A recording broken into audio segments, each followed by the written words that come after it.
Hello world, Dano here, stacking paper as always. Today we are reviewing High Fidelity by Nick Hornby. And admittedly, I'm pretty biased towards this one because I watched the film a couple years ago and I absolutely loved it because it's very pilled towards me. You know, it's about a guy who's obsessed with record collecting. He runs a record shop. I'm obsessed with record collecting. I'm also a pretentious music nerd, right? So, and I can honestly relate to a lot of the relationship situations that he gets into here. Like, admittedly, Nick Hornby is not a great guy. I wouldn't say he's an evil guy, but oh shit, did I say Nick? I meant Rob. Nick Hornby's the author. Rob Taylor, I guess. And it's set in London and not America, so that's kind of the big difference in the between the book and the film. This is the setting, but other than that, it's pretty beat for beat, like exactly the same. There's a couple extra stuff in the book that I actually like, like the record collection of the guy that's off in Spain, that the wife is just trying to fuck him over because he's cheating on her, like stuff like that, and him just not being able to bring himself to buy it, but getting sidetracked. This book is, I don't even want to necessarily call it like a coming of age book. It's more like an accepting your age book. He's 35, I think, 36, and he just got broken up with, and he's just really trying to figure out what the fuck went wrong in this relationship.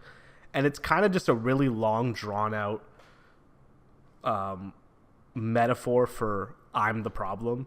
He's kind of realizing that he's not a bad person, but he kind of just somewhere along the way he lost his lust for life. And every one of these relationships that he was in, they liked him and they were interested in him, but he just kind of let life get to him, and it's just him trying to get over himself, and I just think that that's super relatable.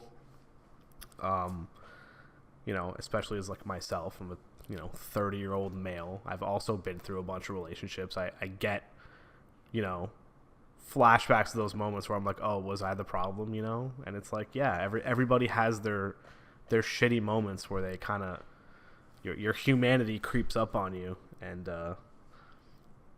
you realize that, you're not all that in the bag of chips, and, maybe you're a little lost in life. And that's Rob in the book. He's just, he describes himself as constantly jumping from stone to stone, never like really settling in one place because he has this fear that he's gonna be stagnant.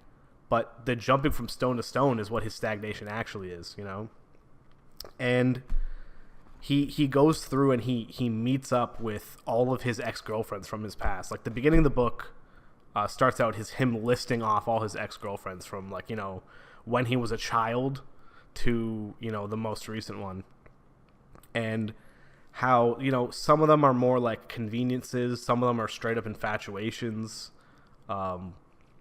others are just like time and a place fling, and every single one of them he should have learned something, but it seems like he kind of didn't, and it's only upon reflection later in his life now that he's realizing that, yeah, he needs to fix something and there's something going on. But he's also kind of a fucking idiot.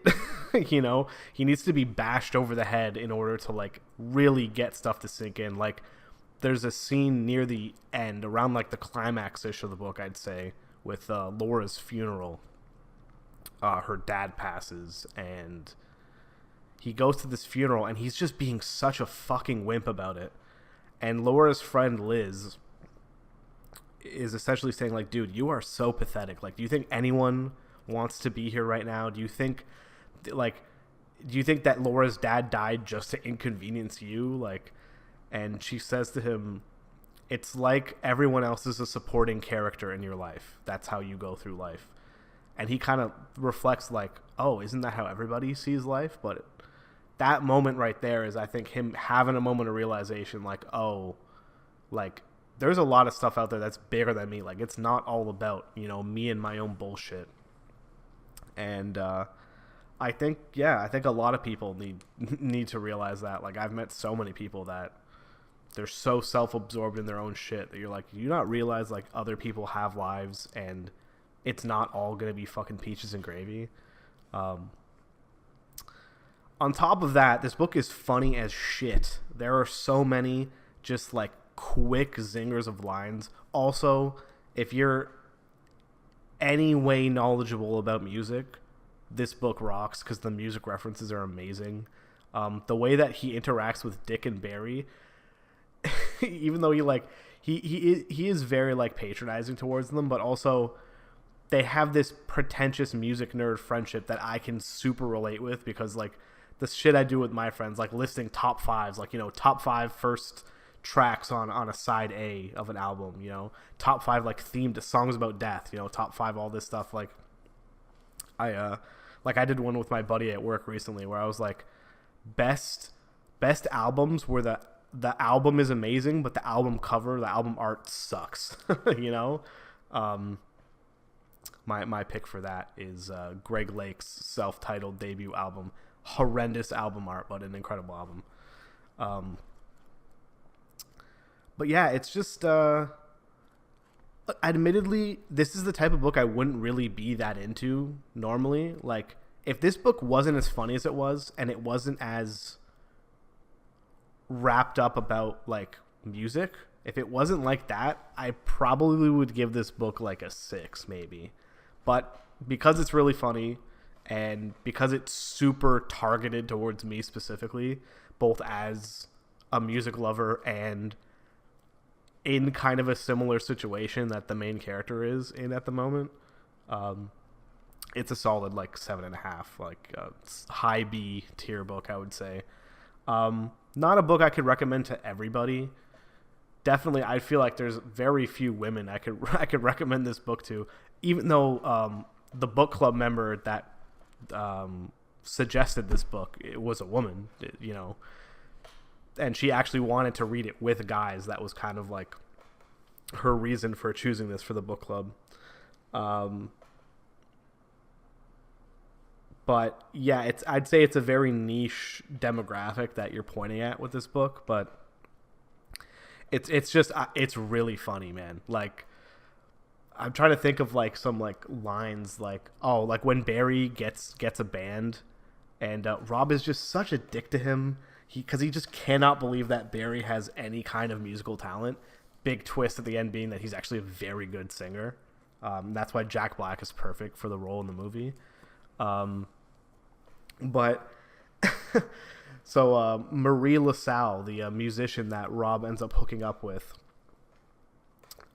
he asks her to play a gig in his shop, like an acoustic gig, and the day of, Barry is like, "Wow, you never asked my band to play the shop," and he's just like, "What the hell would you guys play? Like Kraftwerk Unplugged?" Because every time they ask Barry what kind of music his band plays, he's constantly changing it. First, he's like, yeah, there's a lot of German influence, and oh, it's really heavy, and they're constantly changing the band name. Like, it was Barrytown, and then it was Sonic Death Monkey, and then it was the Futuristics. Like, they just can't settle, right?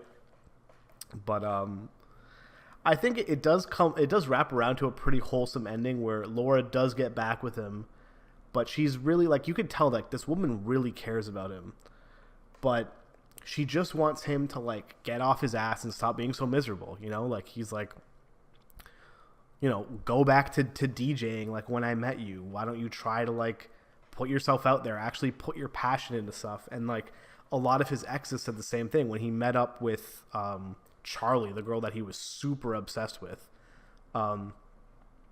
She essentially says to him, yeah, you know, I did really like you. You were really charming and all this stuff. The problem was you were so self-deprecating. You had no self-confidence. Like, you were constantly questioning why I was with you. Like, why a girl like me would be with a guy like you. And that, nothing is more unattractive to a woman than a guy who's constantly like, why do you even like me? Like, you're constantly pandering and looking for a pity party, you know?